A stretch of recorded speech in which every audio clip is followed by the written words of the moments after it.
let's try and do some free speech on the front end stuff first, and then Sure. we can deal with all the public records afterwards. And I'll explain why. Okay. And I think Sadie heard some of this yesterday. Um, we historically, the First Amendment Foundation was founded by the newspaper industry back in the 1980s. Hmm. And we were founded largely as an extension of the industry, pretty much to protect and advance open government laws and access to public records. And when in the 80s and 90s and early 2000s, even when the newspaper industry was powerful and influential, that went real well. They had money. We were surviving.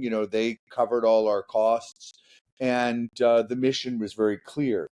Then the business model kind of fell out for the news industry, the newspaper industry. And as the industry has contracted, not only as our support base contracted, but a lot of issues that have come up on the back of all of that, as news deserts kind of expanded, as society became Hmm. more polarized. Speech was increasingly an issue that people identified with and that people were afraid of. And what you had a lot of mirroring going on from all sides of the political spectrum. One side, one group didn't like what another group had to say, so they wanted them silenced or wanted them canceled, and then the other groups did the same thing in the other direction. So a lot of people's sensibilities about rights of expression were mirrored in this, well, no, not mirrored, mirrored in this sense that what's important for them, and you have to remember what's really interesting about free speech, what I always find fascinating, and someone pointed out to me, is we think of speech about our ability to speak and express ourselves, when in reality it's as much about hearing, about being able to listen to those things that you are important or those things that you value.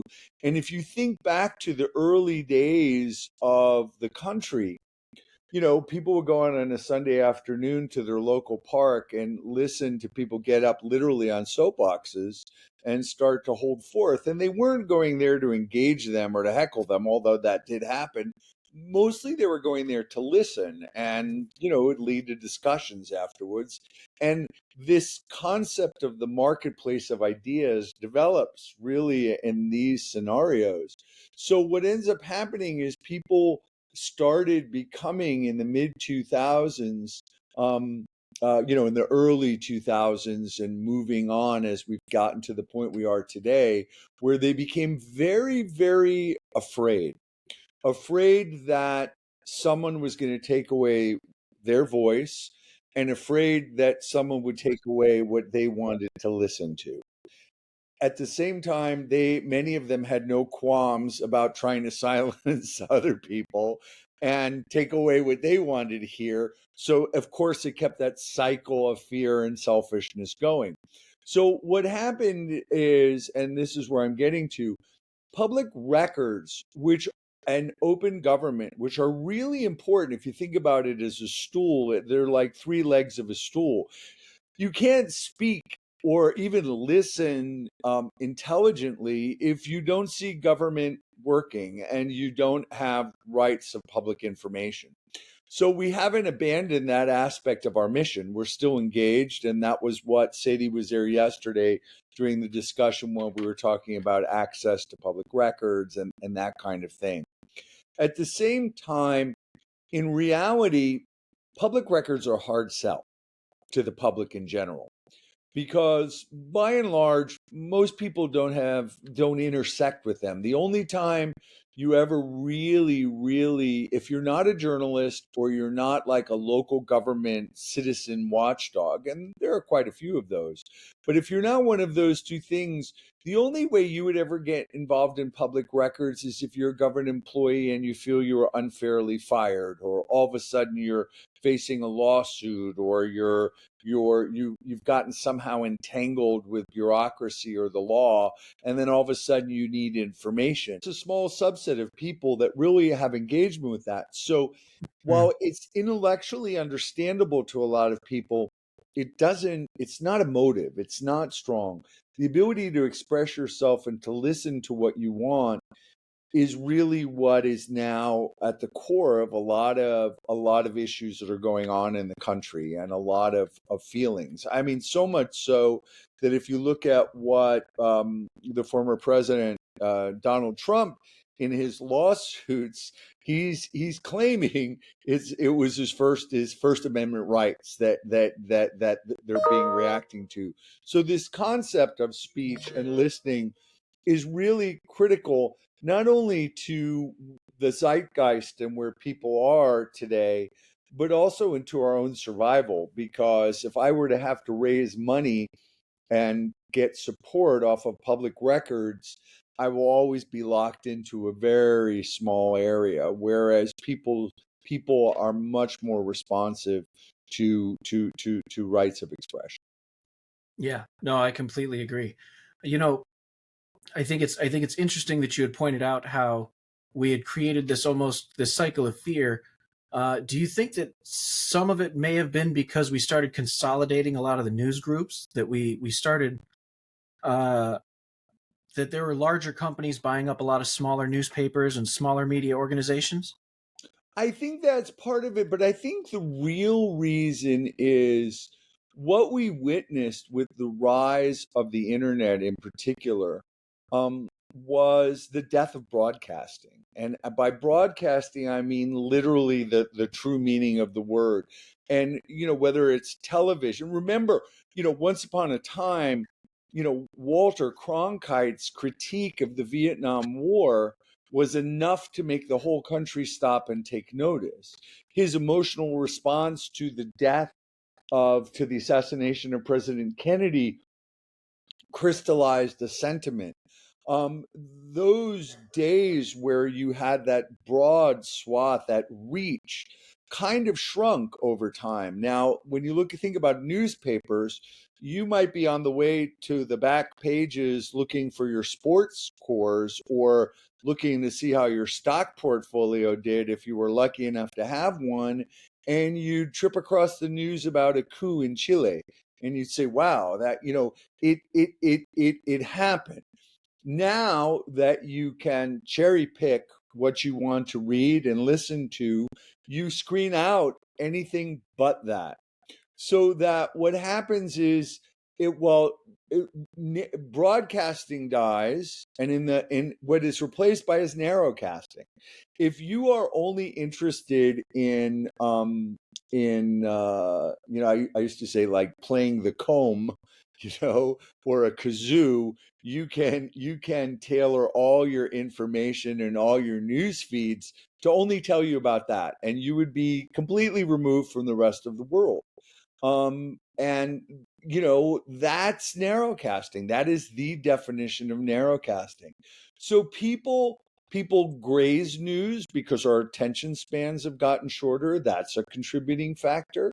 We don't have the broadcasting. We have so much information that we have the ability to kind of channel, and increasingly social media has given us the ability to live in narrow echo chambers, where not only are we only consuming the kind of information that we want, we're only sharing the kind of speech that we want to hear, and we're excluded from the rest of the world. So we've kind of locked ourselves in these narrow channels increasingly, and at the same time, you have other things going on. You have, what you're talking about is news consolidation. You have the contraction of the industry, and you have the rise of media that is specifically geared towards political, narrow political channels. I was in Washington D.C. with the Wall Street Journal in the early 2000s, and I actually heard a White House consultant talk to a group of us and said, "Okay, I got you. You're MSNBC. Respect. We know where you're coming from. Fox, got you. Where you're coming from. Wall Street Journal, what the hell's your game?" Okay, and we said, "Look, we're neutral. We're trying to be fair observers." That's nonsense. There's no such thing. And from that sense that authenticity required no effort at objectivity. In other words, if you were trying to be objective, you were suspect. And that was something I'd never heard before. That was something new. So now you have the rise of a lot of sources of information that are not objective. They are channeling only that kind of information to their audiences that their audiences want to hear. And you even see this in big publications. If you look at like the New York Times, when the New York Times moved to a largely subscription model because sales of papers were dropping off, you had what marketers actually defined as the New York Times market. And Hmm. market researchers were able to quantify that people wanted to hear more negative news about the Trump administration because that was what the market wanted. So if the New York Times gave into that to supply its subscriber base with what it wanted in order to guarantee its revenue streams, it's the beginnings of a slippery slope where it's no longer objective journalism. So you get into all of these things contribute to a sense of distrust and mistrust and a lack of credibility may not be real. The credibility of the organizations may be exactly what it was, but the public perception is that I can't trust anything I'm seeing. And I will only trust the things that I want to trust, but you don't have the information to adequately make those choices. So your choices are constantly being reinforced by exactly what you're consuming. So all of the things together, so what ends up happening is you get into a situation which was adequately described as, alternate facts. I was once told that everyone's entitled to their own opinion, not their own facts. But we now live in a world where people cherry pick their own facts. So, and as a result of this, when you believe that you have the facts and everyone else is in possession of lies, it's very easy to make that leap from what you're saying is not true to I don't want to hear you, and from there to you have no right to say anything. And I think this is increasingly what's happening. And there's a lot of debate that takes place in the circles that in which we work, such as disinformation. And there's a lot of internal debate about how should an organization like the First Amendment organization fight disinformation. And I have to be quite honest, most of the discussions we're having so far is we're loath to go into that because it starts to get into a notion of speech police. And at a time when free speech is seriously under threat, not just in Florida but across the country, but especially in Florida, um, starting to argue over about what's true and what's disinformation becomes, what did Hitchcock call that little thing he would put in a movie that would distract you, the MacGuffin. It becomes Hmm. a MacGuffin. And if I am trying to help people restore the lost art of talking to each other, not necessarily screaming at each other, but I'll even start there if I need to, people at least trying to talk to each other rather than trying to shut each other up, I'm willing to let truth out on its own accord rather than us getting into the middle of it. So we are trying to really, as closely as we can, stick to, it doesn't matter whether we like what you say or not. You have a right to say it, and we're here to defend that right. And you have a right to listen to it or not, but trying to shut that voice up is un-American and unacceptable. So that's kind of where we're coming from in the space. You have a lot of legislation out there that sometimes it reminds me of 1984, A Brave New World, where you have expressions like the free state of Florida, and in this free state, a lot of your decisions are no longer free. You're not free to teach certain theories. You're not free to say certain things. You're not free to read books. Rather than leaving the decision to the individuals, we are going to make those decisions for you. And that goes over into speech. And I don't know about you, but I don't find that freedom. I find that's a step in the direction away from freedom and towards autocracy. So our rights require vigilance, and they require people willing to stand on the front lines to defend those things, and that's kind of what we're here for.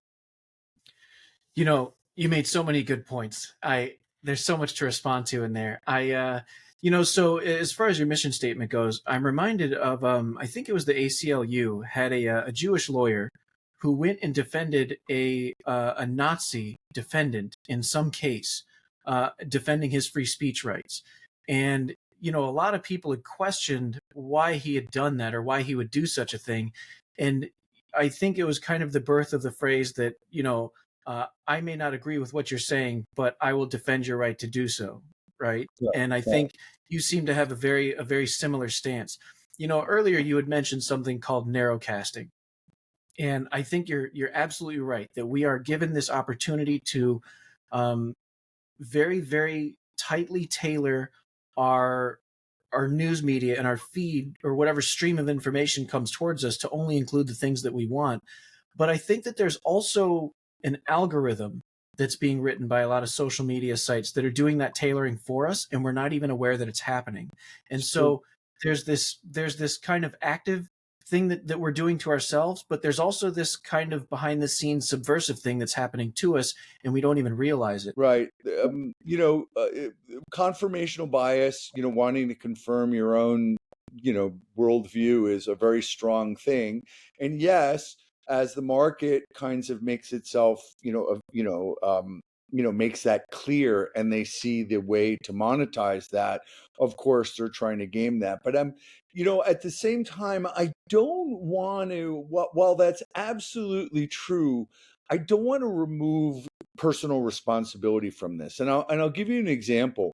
Remember when Princess Diana died in that horrific car crash in Paris Yes.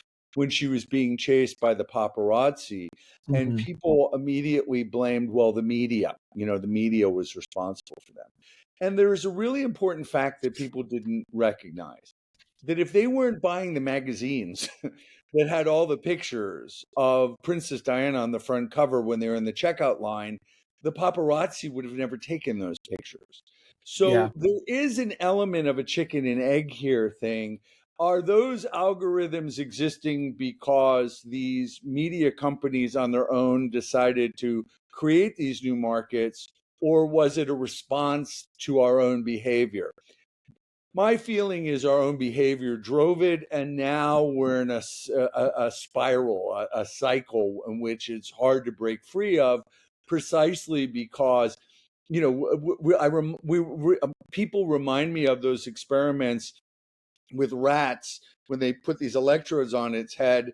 One button would give it the equivalent of a mental orgasm stimulation, and the other one would give it food and water. And literally these guys the rats would pleasure themselves to death rather than to get what they need. And I think that there is an element of basic, almost a primitive psychology, that when all things in moderation is what my late wife used to say all the time. And I think we've lost that. We no longer understand moderation. And once we have something that's good, rather than seeing it as an occasional treat or something that we can, allow ourselves to get away with, a guilty sin or whatever it is, we want it all the time. And if we Yeah, have access to it all the time, we will consume it all the time to our own detriment. And I don't want to take away corporate or outside responsibility that this is perpetrated, and they make it harder for us to break away from this, and they enable our addictions is probably a good way to say it. However, if we don't see our own role in what we are doing, and if we don't talk about it, and if we don't talk to each other, and if we don't have to agree, but we need to listen to each other, and if we don't do those things, then we are at the mercy of those companies that basically enable our addictions. And I think that it has a role, but I don't want, there's a tendency that we have as Americans to basically want to see blame in a lot of things except ourselves. And I think yeah. that we need to recognize our role in this ongoing situation. Yeah, I think humans have a tendency to try to externalize a lot of the blame and try to use the excuse of outside forces as a way to justify personal bad actions or bad consequences that arise. Absolutely. I think one of the goals that we have at the Digital Democracy Project is we're trying to foment these conversations around ideas, and we're trying to allow people to express themselves by supporting or opposing a law, but also not allowing that conversation to devolve with unrelated information. So I find that a lot of discussions I have, I'll say, hey, what do you think about climate change? Do you think, you think we should do something about climate change? And then somebody gets to say, oh, so you want to take all my guns? And it's almost like a subject change. It's kind of a conversation ender in a way. And Yeah, yeah. I think that, in some way, if we can get people out of the echo chambers and we can ask them about specific issues and we can talk just about the issue itself, then we might be able to get real opinions without derailing conversations into unrelated aspects. What I think about what you do that is so important, and not only in helping to enable the conversation, but you come back to what we were just hinting at a second ago, and that's the concept of accountability. Yeah, So in terms of politics, if I'm a representative, and I my constituency, I'm here, I claim my legitimacy on the basis that I have a constituency that I need to serve, and my constituency is clearly telling me, based on the information that is available to me, based on what comes out of digital democracy, and instead I don't listen to them but vote in line with party interests or my own future political interests. I think that that creates an accountability issue, that yeah, if you're here, if we voted for you to represent us and you are not representing us, why are you there? And I think that accountability, that I think if there's one success where politicians and public officials and even public figures have been able to kind of use the mess that is our current media landscape, it's they've managed to confuse a situation precisely to escape accountability. And it yeah. goes back to exactly what we're talking about. It's not my fault. It's that. Mhm. I mean, I'm accountable. I own my own stuff. But in this particular case, I didn't know digital democracy was I didn't know that's what my constituents wanted. I often would say when I worked in the media that once upon a time when I started out, I think I wanted to change the world, and I thought, and increasingly I came to the conclusion that our role was to tell people where the river was. This is where the river is. We can't make them get in it. We can't make them drink from it. We can't make them put their cows or horses in it. But what we can do is remove from them the excuse that they didn't know the river was there. And I think that's pretty much all we can do. Many years ago, Susan Sontag's son, David Rees, wrote that after being in Sarajevo and describing to the world what was going on in the former Yugoslavia, and yet nothing really happened, he came to the conclusion that if there were TV cameras in Auschwitz, it wouldn't have made a difference. And that may be true. However, in the case of Sarajevo, unlike in the case of Auschwitz, people didn't have the excuse that they didn't know. They knew. Whether or not it makes a difference, that really is dependent on us, our own level of personal accountability, and our own leadership, and our own view of our neighbors and our place in the world. But at the same time, I think it is really important in the grand scheme of things that we cut through these layers of excuses and we remove them, precisely so that we can be accountable for our own action or inaction. I completely agree. Yeah, and I think there's a lot of overlap between your vision and what we're trying to do as well. I mean, we're introducing that accountability allows people to have the information necessary so that when the next election comes up, they know who they should vote for. Inshallah, whatever that means. So you made an interesting point, and you touched on an age old adage, or what was it? You can lead a horse to water, but you can't make it drink. Correct. And I think that humans in general, but also Americans in particular, we have a very rebellious streak. And I think that when we start feeling like we're being forced into something or we're forced to do something that we don't want, we rebel reflexively.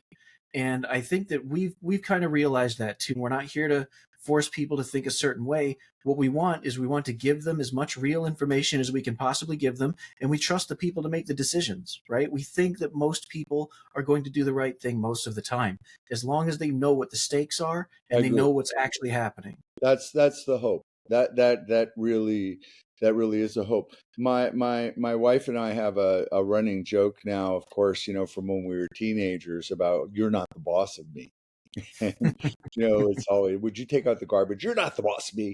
And Mm-hmm. I think that that's a very kind of American notion that we don't give up on when we get out of our teens. There is an element when we feel anyone is telling us what to do, we react badly to it. The funny thing is during the pandemic, when you saw a lot of this, you're not the boss of me, you can't tell me what to do. I always thought it was really funny about the government doesn't have the right to tell me what to do. And I said, okay, well, go and stop stopping at stop signs and see how that works for you. Or, start walking Yeah. around naked and see how that works. Societies have always, it's always the tension is inherently always between the individual and the group. And we see a lot of that, and the American, that strong sense of manifest destiny on an individual level, and individualism and determinism, all those kinds of things creates this. But I do believe that having access to information, seeing information, and being responsible are the hallmarks of wisdom and tolerance.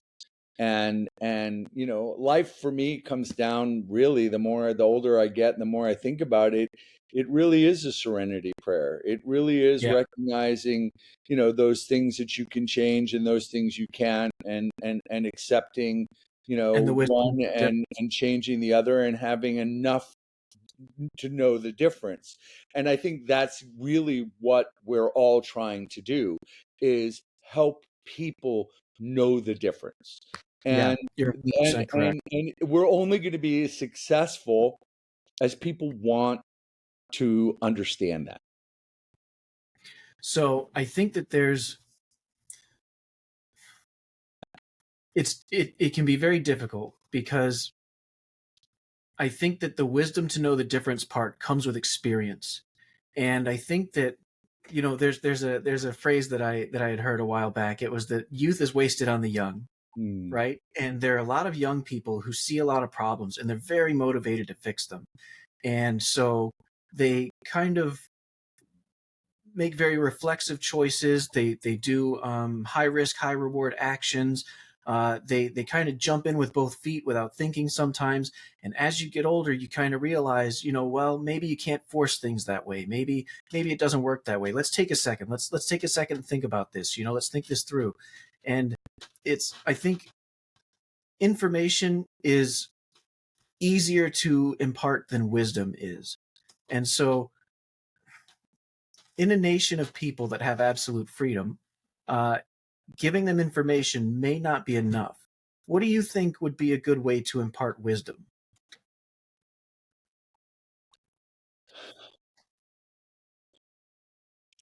You know, I think it I was a I was a war correspondent for a large portion of my life, and I was I was in the Middle East, and I was in Rwanda during the genocide, and I was Wow. in Yugoslavia during the breakup, and I saw Chechnya, and I was in the Central America during the Reagan years. And there you start to ask a lot of questions, and of course, the one thing is that what is evil? That old philosophical question: what is the nature of evil? And it came down to me is to the ability to stop seeing someone that you disagree with as human. To stop seeing yourself in someone who doesn't share your views. Yeah, And if that's true, if that's truth, then I think the secret to all things lies in communication and the ability to talk to each other, even when we don't disagree, is the dying art form and is the thing that makes the difference between something that ends up in genocide and something that ends up in rival political parties. And we don't have to agree with each other, but we have to figure out a way to talk to each other. And I think that art is, I mean, I think our inability, when you have, again, it's a free speech issue, but when you have people like Ann Coulter or Rush Limbaugh saying, don't listen to these idiots, they should die, therein is the seed for trouble. When you have leftist groups basically trying to shout down a speaker they don't like, I think that's also where it is. I Um, agree. and I think that you know I know we live in a world where where our inner child always wants to be satisfied, where we get what we want when we want it. But in reality, compromise is essential to survival. It's essential to every relationship. I don't think anyone can have relationships with their parents, with their partners, with their children, with their siblings, if they can't compromise, if they can't from time to time bite their tongue and say, I'm going to give this one up, and we'll figure it out. And of course, we also have to recognize that relationships do break down because of a lack of a willingness to compromise, an inability to Yeah, compromise, or being forced to compromise beyond what one party is because the other person doesn't recognize the challenges. And the only way that I can think of to overcome these things is rooted exactly in the First Amendment, and that is the ability to speak, and the ability to speak without fear of reprisal. And as we were talking about earlier about the ACLU attorney defending Nazis and Klan members and those kinds of things, it's all based on in that notion that that speech we don't like, okay, should be protected as well, because it's better being out there where it's in the fresh air and the sunshine, where we know where it comes from. I was at a gala in New York for Fire, which is the Foundation for Individual Rights of Expression, which is an interesting organization that started with the Koch brothers' money, and it was meant to defend conservative speech on campuses, which they felt were being drowned out. Mm-hmm. And they did that, and then they quickly realized that they really needed to, if they really wanted to defend conservative speech, they had to defend all speech, and that's a Mm-hmm. really important part of the First Amendment. That if you want me to defend the things that you say, I have to defend the things that he says, even though you don't like it. Okay, otherwise I can't defend you. So at that gala event, the rapper who just won a lot of Grammys, Killer Mike, was the keynote speaker, and he said his love of the First Amendment came from his grandfather, who was born into slavery, I think he said, and he would take him to public meetings in Mississippi, or I believe it was Mississippi, but it was somewhere in the South. And before they would walk into the meeting, his grandfather would lean into him and said, "You know what I love about this country and the First Amendment is within 5 minutes of walking in here, we're going to know who our enemies are." And that was because they could speak freely and you Mm-hmm. knew exactly who you were dealing with. And I think there's a lot to be said about that. And I think there's a lot to be said by allowing people to say things that we may not like so we can identify them as we know where they stand. We by not driving speech and thoughts and ideologies underground, we demystify them. By keeping I them out in totally the open, we agree. make them accessible, and we can see the odiousness of the language or of the thought process or of the intent behind the speech. Whereas if we belittle it, and if we make fun of it, and if we outlaw it, or if we shout it down and drive it underground, we give it something that we shouldn't give it, and that is an appeal. Okay, something mysterious. Yeah. And the living proof of this in my own experience was Yugoslavia. For 40 some odd years, the socialist leader Tito imprisoned and executed people who talked about nationalism, because in a country of patchwork ethnicities, the concept of nationalism was very dangerous, and he recognized this, and he ruthlessly punished all speech. And yet, less than just about a decade after his death, the country is ripped apart by what? Well, nationalist violence. So I think if the speech was open rather than underground, if people were able to speak it and you were able to counter that hateful speech with loving good speech, and this is what the Supreme Court always says: the way to deal with hate speech is with good speech. I think the outcome might have been very different. And I think that these are lessons that we need to be aware of. So, coming back to your question, the only I don't know, in all human exchanges, the only way that we can breach our differences is through communication and talk. And I think it may not be easy, but I think it's the best and the only way, or at least it's the best first step.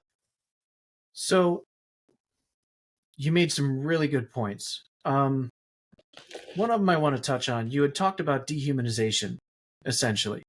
You were talking about the ability to, I guess, by othering somebody or by putting somebody in another category, it made it easier to kind of attack them or write off their opinions.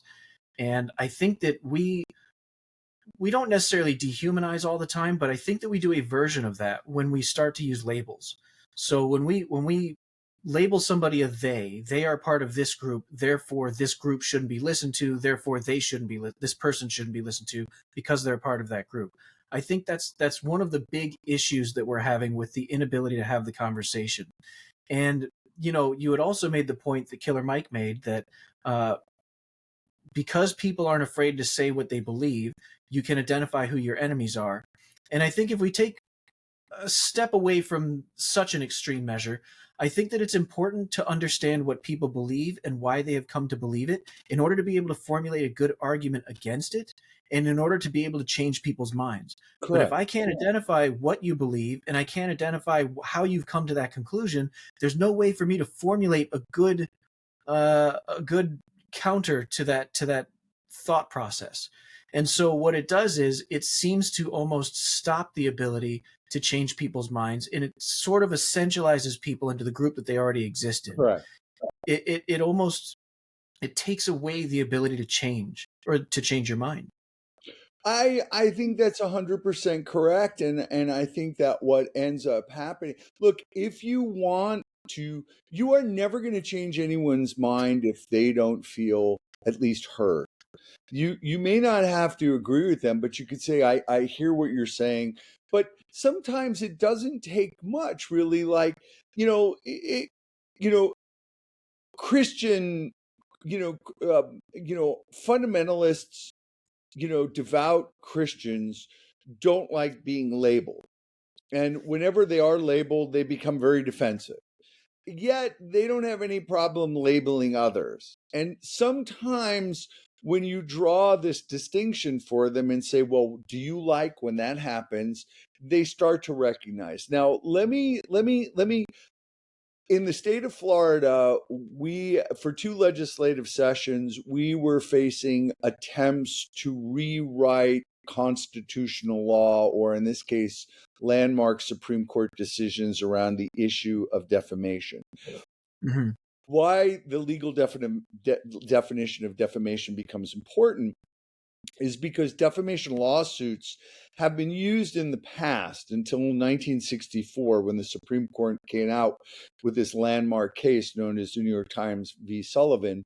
But until then, rich and powerful people would use defamation lawsuits to punish critics. Mm-hmm. And they would basically be utilizing their wealth that they could outspend you, that you could not, they would bury you in lawsuits that they could afford and that you could not afford. And what was happening in the 1960s was that southern states were using defamation laws to silence reporters from national, usually northern publications and TV stations from covering the civil rights movement. So what happened was in 1960, the Martin Luther King had been arrested in Alabama, and the Legal Defense Fund had taken out an advertisement in the New York Times looking to raise money for his defense. And they recounted what was going on in Alabama, and they made some factual errors. It was an advertisement; it wasn't a report. And the man, he wasn't exactly the police commissioner, but police kind of fell underneath him. And he claimed that he was defamed by basically putting out these falsehoods. He personally suffered at the hands of this. And an all white male jury in Alabama agreed and awarded them an exorbitant amount of money at the time. I don't recall the amount, but it would be worth, it was a kind of figure that could bankrupt an organization even as big as the New York Times. So there was a challenge, and in the challenge in New York Times, in the case in New York Times v. Sullivan, and Sullivan being the Alabama official, they said that the First Amendment required robust political debate. And often in robust political debate, there would be things that would be said or attempted that may be untrue or may be ugly. But the marketplace for ideas and the First Amendment demanded a robust political debate. So you can't allow an honest mistake to derail the importance of the debate. And in the case of public figures and public officials, if something was wrong, then the burden of proof, they had to show that the falsehood that was published with malice, Yeah, that intent. either it was either negligent, that you were negligent, and in other words, they had to show that either you knew what you were publishing was wrong, you really should have known it was wrong, or you really didn't care about the truth or falsity of the issue. And it's a kind of high legal bar. So a Yeah. lot of public officials and politicians who are find themselves constantly in the crosshairs of media attention would like to lower that bar. And in 2 sessions, they tried to do it. And the first time it was backed by Governor DeSantis, who claimed that this law was unfair to the little guy. He had a bully pulpit. He had a soapbox. It wasn't about him, but it was about the small people who didn't have a chance, which was, in my opinion, kind of laughable, because small people don't sue because precisely because they're small and they can't afford it. On the other hand, rich people do sue because they can. Hmm. So what ended up happening is it was cast, at least in the first attempt, to say that this was not only meant to help the small guy, but really it was to rein in the excesses of those publications which most conservatives don't like: the New York Times, the Washington Post, the Miami Herald, CBS, CNN. And this is what would happen. What they didn't realize, or they didn't stop to think, that it was a double-edged sword, and that if wealthy conservatives could now line up to sue the stuffing out of these mainstream, as they call the corporate media, liberal corporate media, then at the same time, conservative media could equally be crushed by wealthy liberals who wanted to sue. And in some ways, the financial underpinnings of some of these conservative small outlets was even less resilient than some of the larger ones. And they started to basically go, wait a second, we're more likely to be the victims here. And in some ways they were true, because if you think about it, if I run a TV station, I don't have to do investigative reporting. I could just report on traffic accidents, weather, and police actions. I don't have to do investigative stories. If I have a talk show radio station, the entire format is based on being provocative, of a skillful intertwining of fact and innuendo. And in some ways, it's more difficult to defend in that context than it would be with the other guys, and therefore they would be more vulnerable. And they woke up to the realization. And the first year they came late to the table, but they did, and everyone backed down. And in this last year, when they reintroduced the law without any pretense of the little guy, in this last session, the law was introduced clearly with the intention to empower public officials to sue, so that elected officials who felt that they were wronged would have a chance to quote unquote set the record straight. And I sat back and I watched as conservatives went on the offensive. Conservative media went on the offensive against the bill, and I was often asked to review editorials, or asked about to opine on a position paper they were writing. And I remember reading a position paper by a conservative radio host that was writing for a mainstream publication down in Southwest Florida. And at the bottom and it was clear that he was very out there with his idea that he hates the New York Times, he hates the liberal media, he hates what they do and say about President Trump. But down in the article, he says that while it's very tempting for us to want to silence liberal voices and liberal publications, the best thing that we could do is make sure that conservative voices are being heard. And I wanted to dance when I read this, precisely because it was in that moment I felt a tinge of, dare I say, triumph, in that people who routinely have, a lot of conservatives have routinely not understood the First Amendment, as well as some extreme liberals as well. And in this moment, I felt that they got it, that they understood that the answer is not to silence the other guy, but to make your voice louder and to make your facts stronger. And Yeah. that, in my opinion, was an epiphany. And it was in a kind of an epiphany that they had that held out hope for me. Because if everyone can understand that, then we're down that path that I was saying we're hoping for. That we're not talking past each other, we're not yelling over each other, we're not trying to cancel each other. We're trying to talk to each other. We're trying to counter each other's arguments. And we need to get back there. And so yes, I agree with you.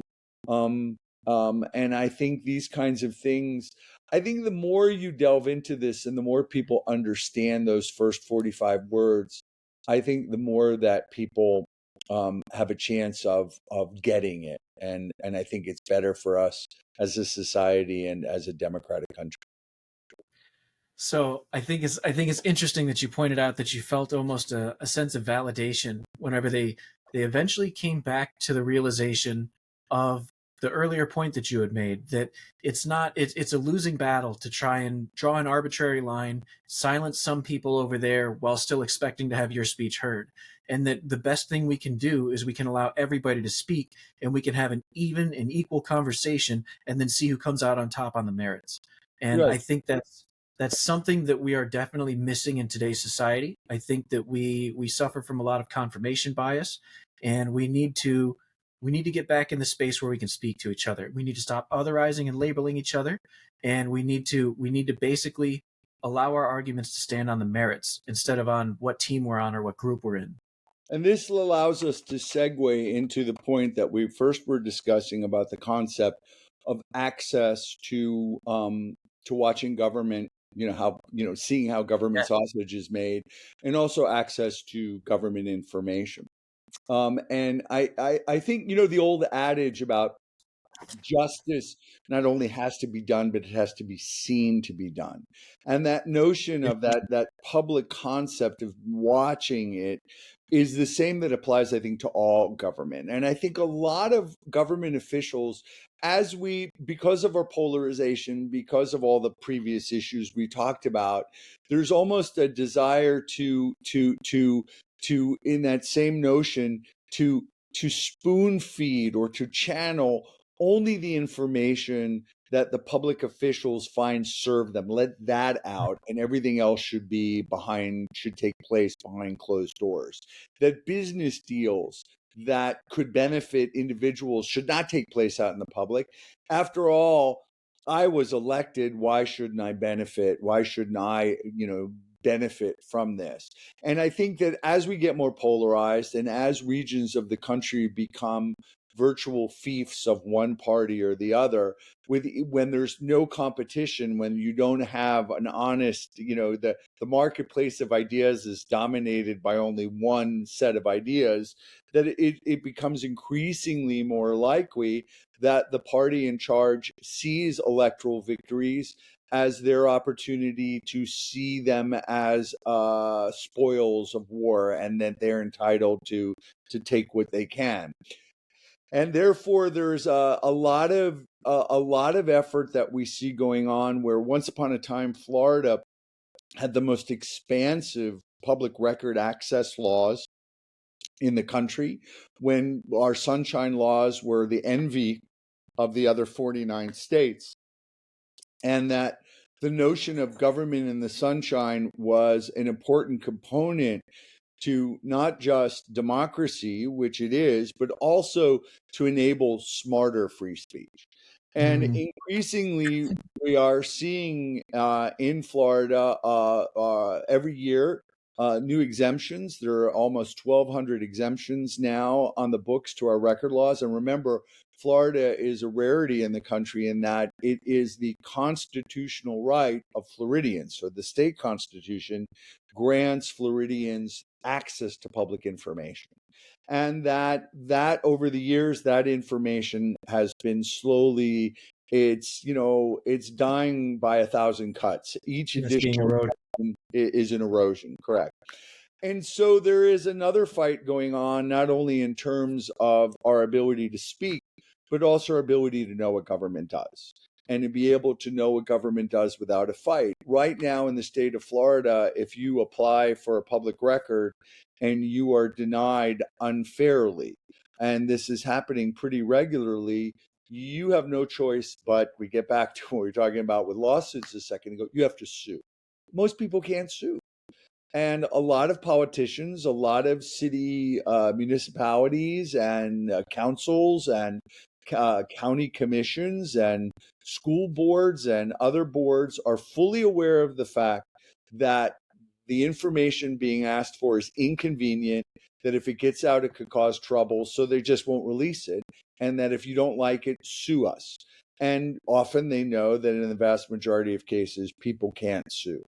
So there is a need, an urgent need, for the sake of democracy. And it's just not in Florida. By the way, access to public information and access to open government, government transparency, is, like speech, under siege all across the country. And if you, like I said, if you think of our rights as, the First Amendment rights and our rights as a democracy, in some ways, they sit on that stool, and the stool is the ability to speak and hear, but also the ability to get government action and at government information. And also the last leg would be to see government working openly, that the decisions are not made behind closed doors. So while public records may not be exciting to everyone, and open government may seem like a bit of a yawn, if we're not vigilant about those rights, then it's a lot easier to allow those algorithms we were talking about in our own to channel us, to Yeah. make us. It becomes a lot easier for us to have our own facts. My point is that, for a lot of people, most people don't have contact with public records, and if you're not a journal, I mean, as a matter of fact, the biggest user of public records in the country are private companies, and they opt for Interesting. obvious reasons. Yes, they are the largest user of both FOIA and public records, for, to know what their competition is doing, to understand what kind of decisions are being made in the background. And they don't have to worry about, they're not looking at it in terms of a support for government. They just see it as part of a need for their operations, and they have no immediate instinct to join, like the First Amendment Foundation or the Florida Center for Government Accountability or the National Foundation for Open Information, and the National Foundation for Open Information Coalition, or what, NFOIC, and what else? There's a few other organizations out there. And who really supports those organizations? Well, by and large, it's the media and some, activists and citizen watchdogs, and, and by and large, we're talking about a real small subset. And I think a lot of people don't understand the importance that if that your local council should make its decisions openly, and that they shouldn't be having discussion behind closed doors and pre-agreeing to things, so that the public meeting becomes theater. These things Yeah. should be hashed out with the public watching, with the public participating. That's another thing that we're starting to see in the area of free speech, that a lot of municipalities in Florida and elsewhere are stopping people from talking in public meetings. They don't want to hear what they say, or they don't want to allow them to criticize. There are times when people will get up and criticize their local officials, which is their rights as an American. The mics are turned off. They're banned from meetings. They're arrested. They're thrown out. All of these things are not only just bad for democracy, they're unconstitutional. And Yeah. so you have, this is another front in the war. It's not quite as sexy as the ability to speak and hear and tune into the radio station you want, or to cheer Jason Aldean's, music video about life in a small town, or to criticize the same video. That for a lot of people strikes them, and they understand it, and it's emotional. Whereas the ability to access autopsy reports may not be very seem as urgent. And yet, think about what happened in Florida during the pandemic. The government stopped, stop the Department of Health from handing out certain information. When Yep. people found that information from medical examiners, the information was stopped from being given by them. There was a lawsuit. The government, the state lost the lawsuit, and the information eventually came out, but it was 3 years later. So that the information that was being used to inform the debates about public distancing, about the real cost of the pandemic, people were denied. People were Yeah. denied essential information. What did the denial of that essential information did? It allowed people to pick alternative facts. It allowed people to lock into these positions and to use the facts that they chose to use to support their arguments on all sides of it. And, while everyone says, well, the system worked and we got the information at the end, my opinion is if you have to sue the government for information that you are legally entitled to, then something's broken and It's not democracy worth is at risk. And Yep. and while this may not be, like I said, the most alluring and sexy of free speech arguments and our rights, our democratic rights, it is important, and people really need to. I was giving a little speech yesterday. I was part of a panel to a citizen activist group, and they said, "Well, what could we do to make this better?" And I encourage everyone to make public record requests. Unleash your curiosity. You know, find out something about your community that you didn't know. Ask about the water quality. Are you drinking good water? Is your water quality as good this year as it was last year? Ask about book banning, another big problem. Ask them about the process. Ask for records that show how the votes were taken. Make and see firsthand simple, innocent questions. Does it provoke a hostile response? Are people talking to you? Does it take a few weeks to get a response? Or are you sitting around 6 months later and you have no idea about what happened to your public record? And then Yeah. when you realize that and you have that experience, not only do you realize what the problem is, but you also, why shouldn't you know the quality, what the quality of your drinking water is? Why wouldn't the local municipality that runs the water treatment plant, why wouldn't they tell you? Maybe it's not as good as it should be. Yeah. Maybe they don't have the money that they used to do, so therefore they're not using as much chlorine as they used to. Therefore your water, maybe you have, they don't test for these chemicals. They call them forever chemicals. They're PFOS, fluorinated, not fluoride, but fluorinated chemicals, like what was used in Teflon and what was used in firefighting foams. They're now discovering that this is in a lot of our water, and Hmm. it's probably not good for us. How about microplastics? How much? Are we drinking the equivalent of a credit card in plastic every 3 months? Why shouldn't we know that? And if we know that, why shouldn't someone have to answer for that? So I think that by encouraging people to unleash their curiosity and ask government about anything I think that brings the issue. It makes it more personal. It brings it home, and it underscores the importance of these kinds of things. Yeah. You know, so I think we keep every time we change subjects, we actually kind of always come back to the original principle. And it's funny how everything circles back to the original point. And I think that, it's for nefarious actors, it's kind of a shrewd move to limit people's access to information, because instead of I think they understand they can't stop us from speaking. So instead of stopping us from speaking, they stop us from getting the information. So now we don't even know what to say. They're just moving upstream in a way, but it's still blocking our free speech. I think that it's hard for people. It's easy for people to feel like their free speech is being stifled when you're actually being blocked from saying the thing that you're currently saying. But it's harder to feel like your free speech is being stifled when you lack information to even form an opinion on in the first place. And so it's where it's more nefarious. It almost seems in a way more effective at stopping us from being able to have the conversations we need to have.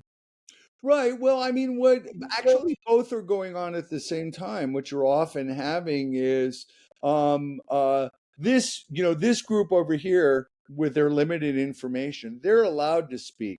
This group over here, we don't want to hear from you. And at the same time, no one can get information to challenge these positions. Yeah, And that's kind of the cycle we're in. The thing is that often a lot of these things, and here's what makes it all kind of, Shakespearean, it adds an element of tragedy to it. A lot of the legislators that introduce these legislation, these pieces of legislation that either would limit someone's right to speak, such as, look, I understand that I feel threatened by critical race theory. I understand that I feel threatened. My values, my faith is threatened by gay marriage or by LGBTQ plus rights. I understand that's how you feel. But to basically say those people can talk, but you can't, that the information relating to these people are such, sometimes the intent that they speak may not sound nefarious. I, hmm my child came home and he felt bad about himself. He didn't realize the extent of racism in the country, and as a privileged child of Scots Irish ancestry and whose family is from the South, he told me he felt bad, and I thought that was wrong, and I didn't want him to feel bad, so I decided the best way to do this is to control what information he's being given. Now, is the intent really dark there? Maybe not, but the impact of what you're doing is. And that's agree. often the case. And we can do that in another example with a public record exemption. Last session, there was an exemption that was introduced and passed that was intended to protect victims of domestic violence whose family members were killed by the abusive partner.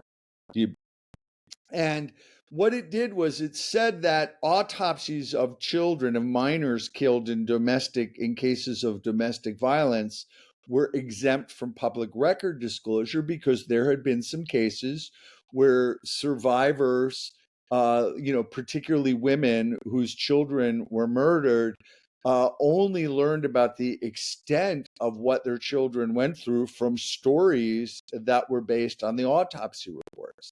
And that the lawmaker who introduced the legislation, was seeking to protect victims.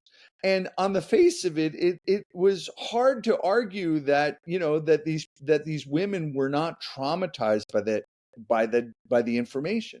But what the person and the people who supported the exemption didn't realize, that for lawyers, advocates, journalists, often the autopsy reports gave a hint of the failure of the Department of Child and Families, that often they find that the DCF puts the child with the wrong parent.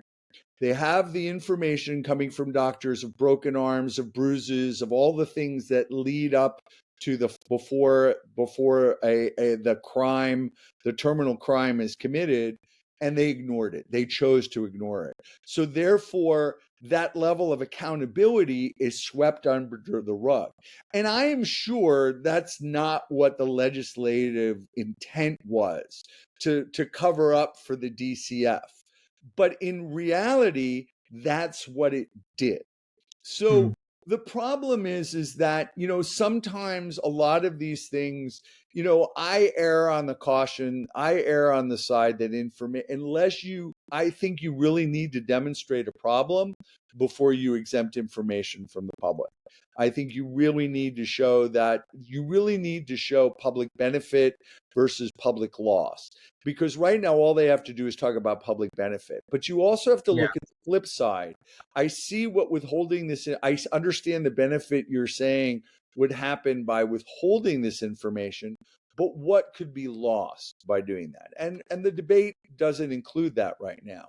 So I also want to be fair to our legislative representatives, that I don't think everything that they do, while it may end up coming out and having a negative and a deleterious effect on us as citizens of the state of Florida, and on as American citizens, I don't always think that's what their intention is.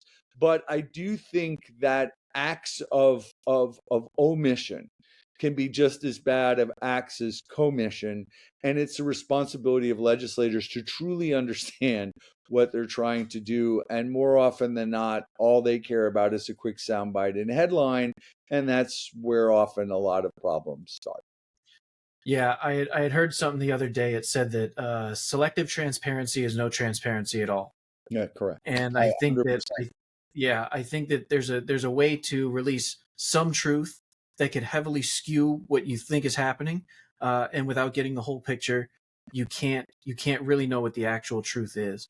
So I feel like we've agreed so much in this conversation. I wanna give you a little bit of a challenge. So I hear this term free speech absolutist by a lot of people, and I think I've come to find that I am not actually a fully free speech absolutist supporter. I think that there are definitely limitations that need to be put on speech. Where do you draw the line on what speech shouldn't be allowed, and what types of government documents or government records do you think shouldn't the public have access to, and why? I I've heard the expression as well, and I've wrestled to some degree with it. And while I'm not a free speech absolutist, I'm pretty close. And that is because sometimes the margin of error is really high, and we were talking earlier, sometimes, when you about youth and, being wasted on the young, and wanting to change things. And one of the first things that sometimes you need to do is you need to recognize you never really have always enough information to make a decision. So you make a decision, the best decision based on what you know, and you Yeah, course correct as time goes. And I think that a lot of speech and a lot of these issues amount to sometimes course corrections, that you have to stick to the fundaments and to the fundamentals of the arguments, and in some cases you have to course correct. But I think there's a difference between saying, I have a friend of mine, he's almost a surrogate father of mine, and he's a big Fox News watcher, and he was incensed based on what he saw on television of people chanting "Death to America." And this is a violation, as far as he was concerned, of free speech. And I said, mm, well, no, it's not. It's an opinion. It's very difficult to determine. Are they talking about death to America as in, an entity on the map? Are they saying that they want yeah, all Americans to suffer horrible deaths? Or is it death to America as an idea? Or is it death to a bad American policy? These are all things that are open for interpretation. Now, death to America is very different from someone saying death to the guy beside you. You're yeah, standing next to a white American, kill him now. That's incitement. And I think the courts have always been pretty clear about what speech is different. There's a difference between talking honestly and openly about sexuality and obscenity. And sometimes that difference is exactly what the Supreme Court said about it, is pornography, you know it when you see it. And yeah, sometimes it requires that to be able to know what the difference is. And I also understand there are differences in community standards, but things that exhort people to do obviously hateful things, or to do things that are unfair, it's different. I think it's a different thing to say rob the rich, from sometimes you got to do what you need to do to get to feed your children. There's a big difference between that. And I think that sometimes, the only way to settle the differences are in court. But I do believe that by and large, most really truly, the difference between incitement and expressing of an opinion is evident in the comments themselves. In Hmm. terms of information, I think governments and governing officials do have the right to have open and honest exchanges. And I think sometimes those open and honest exchanges need to be confidential because they're either for the safety or for not allowing something that never took place to not be misunderstood. But it really comes down specifically to what are we talking about. We now know that we know that Britain, for instance, um, um, knew where the Germans were going to bomb in certain times because Hmm. they broke their code. They broke the code, the German code. But that if they were to have evacuated those regions, they would have alerted the Germans to the fact that That their code that was broken. that Yeah. the strategic advantage they had gained would have been lost, and then the war could have been extended. It could have led to a very different outcome. Those are really tough calls to make. Those are the burdens of leadership. Should that information, I mean, I understand that if I had my mother out in a town that got bombed and she died, and I found out that she could have been saved, I may have a different view of it. But, the ability to describe that in real time at the time would have been a real disaster. So, Yeah. again, I understand that there are other facts, and that sometimes you can't you can't know everything at the time you want to know it. Yeah. Having said that, we now know that because eventually that information came out. Yeah. So I think that sometimes it's a matter of timing. Sometimes I mean I think that if a company wants to tell the government about something it could do, and it in the course of its discussions it reveals trade secrets or intellectual property, I think they have a right to protect that as well. But they have a right to protect that as long as it doesn't infringe, the greater public good. And that sometimes requires an arbiter, and we can't always do everything by committee, Yeah. because it's not always practical. So again, coming back to what my late wife used to say about all things in moderation, you know flexibility. The problem with being an absolutist in anything is a level of inflexibility. I And agree. so we need to understand the fundamentals. We need to try to stick to the fundamentals whereas ever possible, but we also need to be flexible. And we may not always agree on that flexibility. And in retrospect, when we come to back to the concept of course correction, we may have realized that we were over flexible and it was a mistake. And the best way to handle as a mistake is to fix it. You know, Yeah. and so, it's a delicate balance. It's not always easy, but, again, stay as true as you can in the fundamentals, but sometimes recognize that it can't always be the way it's meant to It be, appears on paper. precisely Yeah. because, and you could argue in the case of Britain and the bombing that they were thinking of the greater good, that ultimately, while they may have saved some people, they may have actually, by revealing the fact that they cracked the code, they could have endangered many, many more. So it's a Solomon-esque kind of decision, and sometimes governments have to make that on our behalf, and sometimes not all of us are going to agree with it. But yeah, Yeah. so it's not easy. But again, my dad used to say, don't trust someone who's completely corruptible, but by the same token, don't trust someone who's just not a little bit corruptible, because a zealot is as bad as someone without scruples. And I Interesting. think that's what, you can be a free speech absolutist in the sense that you really believe in the principles, but you don't want to be rigid. You don't want to be a zealot. You don't want to, to use another cliched expression, throw the baby out with the bathwater. Yeah, There are times in which you have to make compromises, and again, it comes down to discussion.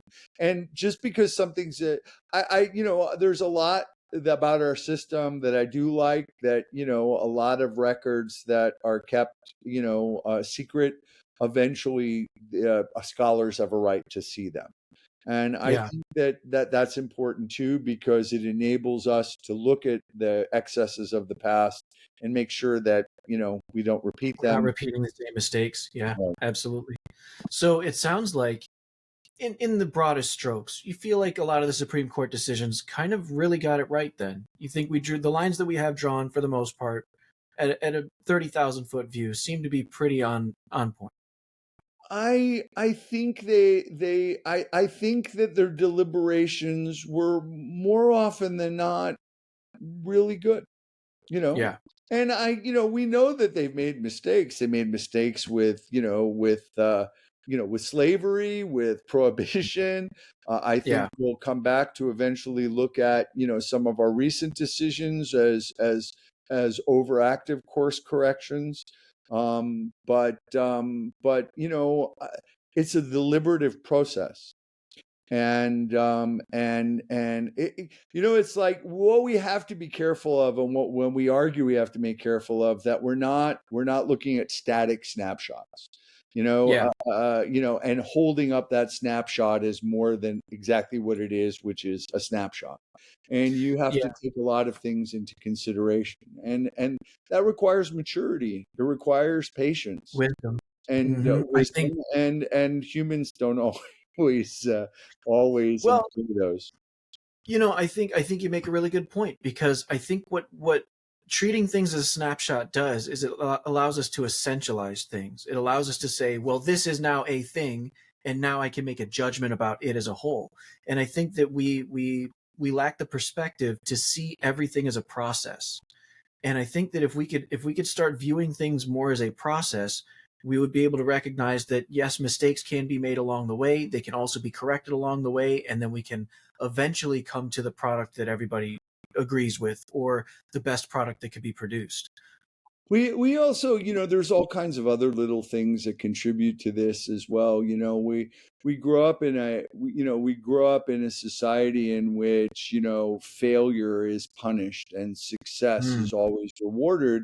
When in fact, I mean, I remember years ago reading about um, Bill Gates, when he was at Microsoft, hiring a lot of people in senior positions who had made monumental business failures.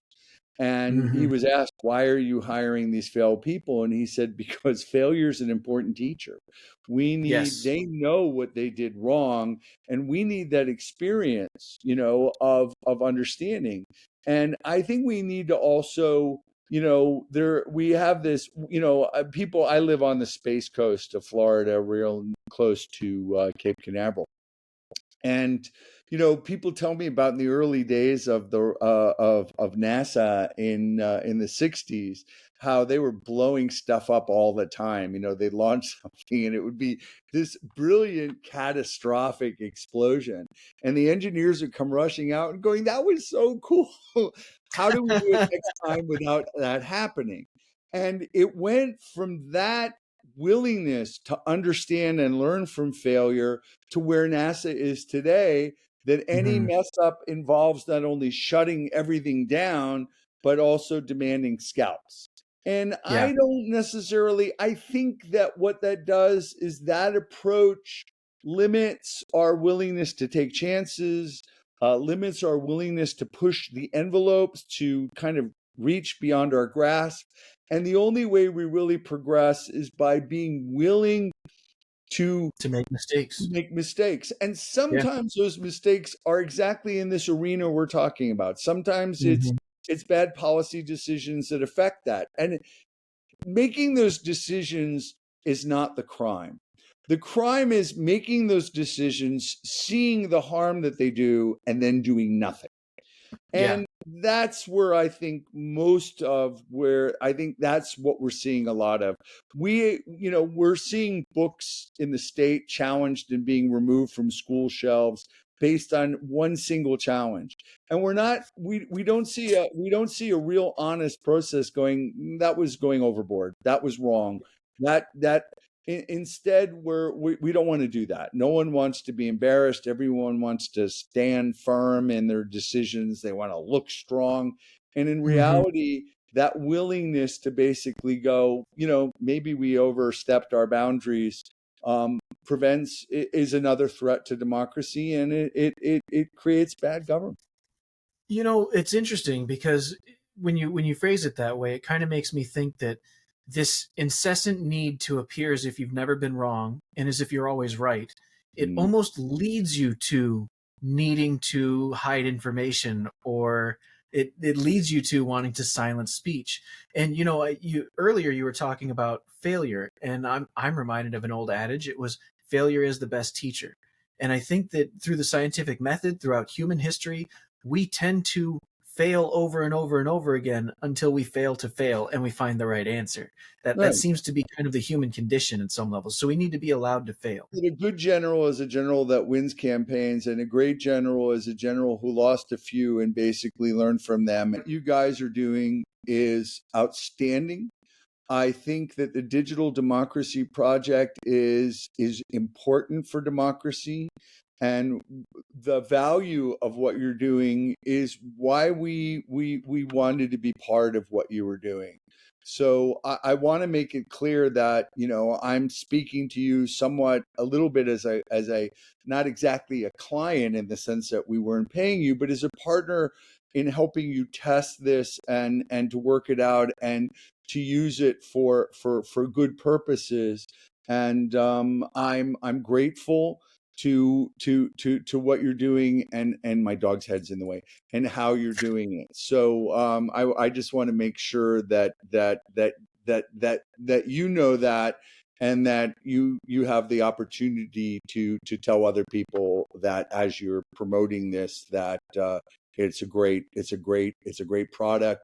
It's a brilliant idea, and you guys are truly admirable in both the scope of what you're trying to do and how you're executing it. Well, we really appreciate it, man. We appreciate all your support. We appreciate everything that you do. And even with what we're doing, what you're doing is just as important. I mean, you're educating everybody out there. You're teaching them about rights. You're teaching them about free speech. And it takes all of us. We all have to work together. We all got to figure this out. And if we can help facilitate that, if we can do our part, that's the goal. Everybody just needs to be able to express themselves without fear, and we need to be able to come to Authenticity. conclusions. So, well, Bobby, thank you again. I hope to have another interview with you again soon. All right, great. That'd be great. Just for argument's sake, this is what's taking up all my attention over here. So, anyway, all right, thank you guys. No problem. You have a nice night, Bobby. See you. Bye bye.